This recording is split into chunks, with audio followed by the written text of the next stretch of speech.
Good morning. This is Jim Whitehead of All Power Group. We're still getting there with COVID, and I know you're saying this is a kind of an old story, but we're getting there. It's not fun. Anyway, to the matter at hand. Today we're going to talk about Alex the parrot. Now, you can see a beautiful parrot, and we're blessed to have any of these beautiful animals, or even if we have animals that aren't beautiful, that's okay. Nothing wrong with that. They always, even if they're not beautiful, they are wonderful. So either or, pretty good. Okay, Alex the parrot, an African gray parrot, had a profound impact on the field of animal cognition and communication. His life and work under the guidance of Dr. Irene Pepperberg provided groundbreaking insights into the cognitive abilities of birds. Here is a detailed history of Alex. Okay, in his early life, in 1976, Alex was born in 1976 and purchased from a pet store by Dr. Irene Pepperberg. I guess the big point here is I brought in a special, smarter, parrot. No, she just said, hey, I'm going to keep this even and have it where I'm going to buy this from Joe the pet store. I just made that up, but anyway. So Dr. Pepperberg, a researcher in animal psychology, named him Alex, an acronym for avian. Okay, this was a learning experiment. She aimed to study his cognitive and communicative communication abilities to understand more about the intelligence of birds. You know, the funny, when I hit some of these words, shame on me, but 9 out of 10, if I was saying that word, not in the sense that I'm doing it for you in front of an audience, I probably would not have any issues. So, that's the way it goes. So, yeah, she wanted to see how intelligent birds were. Okay. I mean, one side point, one of the shows in the last night or so we watched, when a bad guy was saying, okay, how, the FBI was asking, how do you communicate to your other bad guys? Cell phone? I said, no, we don't do that. And the answer was, we use carrier pigeons. And I know that's been used in the past for some pretty bad people that said you can't trust anything, but you can trust a parrot.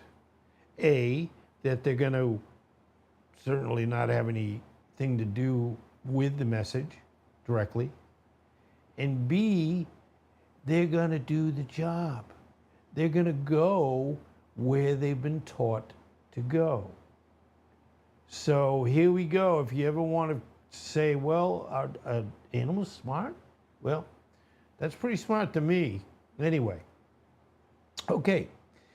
In the 1980s, Dr. Pepperberg began her experiments with Alex at the University of Arizona.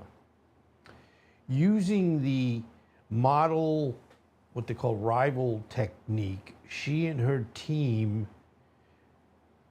demonstrated that Alex could learn labels for objects, colors, shapes, and numbers. This technique involved 2 trainers.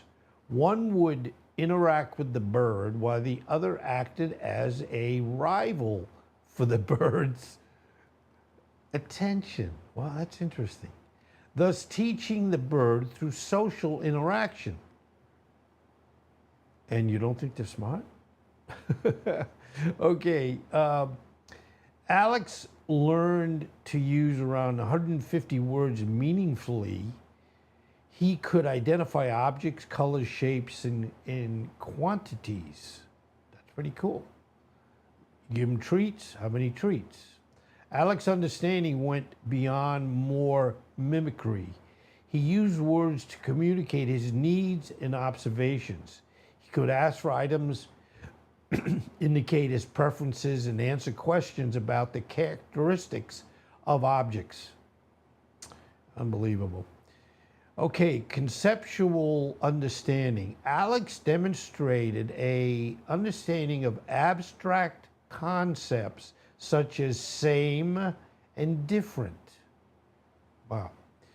He could count objects and understand the concept of zero. Now, that, if you think about it, we'd all go, oh, zero is zero. There's nothing there. How, if a bird's saying, I learn what's here, how can I understand a zero when there's nothing here? I mean, really, a very good question. And, you know, it's just astounding how smart these animals can be if you just think they're smart instead of thinking, well, they're a bird. So, Alex could also comprehend and use terms like bigger, smaller, over, and under. I mean, I know I keep shaking my head saying, wow. Okay.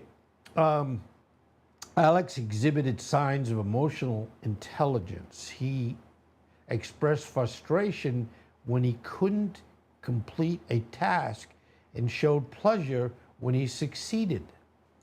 He would use phrases like, I'm sorry, in appropriate contexts, indicating a level of social understanding. Wow, smarter than I am. Anyway, Alex's interactions with humans and other birds showed that he could learn through observation and imitation. He participated in various cognitive tasks that demonstrated his ability to understand and apply learned concepts to new situations. Now, in later years, in 1990s and the 2000s, Alex, as you know, these parrots can live a very long time comparatively. Alex continued to participate in research at various institutions, including Harvard University. If I had a parrot, I'd say, yeah, my parrot's going to Harvard. They'd say, what are you talking about? Which Harvard? The bird Harvard or the smart Harvard? They'd say the smart one. Also at Brandeis University, 2 high-level education forums. His abilities challenged the traditional view of animal intelligence and provided valuable data for comparative psychology and linguistics. In 2007, Alex passed away. It was September 6, 2007, at the age of 31. Now, I know any of us that would die at 31, we'd certainly say their life was cut short. But anyway, Alex certainly made very good use of his 31 years. His last words to Dr. Pepperberg the night before his death were, "You be good. I love you. See you tomorrow." Wow. I feel real bad about that. Did Alex know that the end was coming? Okay, Dr. Pepperberg published numerous papers and books detailing the findings from her work, with Alex. The research demonstrated that birds possess cognitive abilities comparable to those of primates and young children. Alex's story was featured in various media outlets, documentaries, and books, increasing public interest and awareness of animal intelligence and cognition. I mean, I've watched parrots, and I've never thought that in all cases they're only mimicking a word versus actually knowing what the word means. Now, this kind of makes and supports that even more. Dr.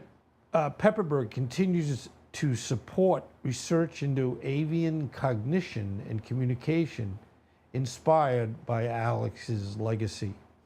And I know she spent, in essence, 31 years with this bird. And the bird would be as close to being family as family. So I kind of feel, and that's the neat benefit of us being human, we a lot of times can sense and feel how we would feel if this happened and we lost an animal that had been with us so long and had done so much to make me smarter, the world smarter, and raise the level of how we look at these animals.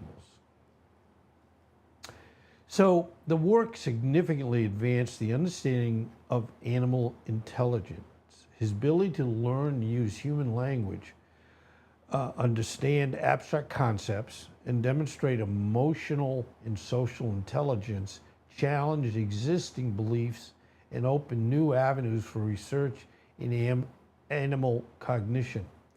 Alex remains a symbol of the incredible potential for communication and intelligence in non-human animals. So, and I give any professor, doctor that would get into where they're taking chances before this is done, or was done with Alex. It hadn't been done before. So when you look at an animal or a new entity, the professors, psychologists, et cetera, they're taking a big chance, because what if they spend all this time and money, because they're generally getting paid, or they're looking to have it where if they're successful, they do much better. So they're taking a chance here. And it's never was before. When this first happened, there was not any history to say, yeah, we get a parrot, a gray African parrot, and they're going to help me make them famous, and indirectly or directly me famous. Pretty darn good. Well, I love just doing these animals, and that animals generally they're not mean, they're not angry. A lot of times they're happy unless somebody is making them unhappy. So we can all, and this is the benefit of my channel, we all not have to, but it's important that we look at ourselves and these wonderful animals that have no bad intentions. They're not mean, they don't steal, they don't hurt people. And they show us that we're not as smart all the time that we think. So, Be smart today. Thank you for being here. And you know, I say that every day. And yes, I will be following this up with what I do, a short of this information into certainly a much shorter time. And it really hopefully reaches audiences on both you watching this and thank you, and you know, a short saying, oh, I didn't know parrots could do that. So anyway, thank you very much again, and I want you to have the best day and be safe, and please stay well. Thank you.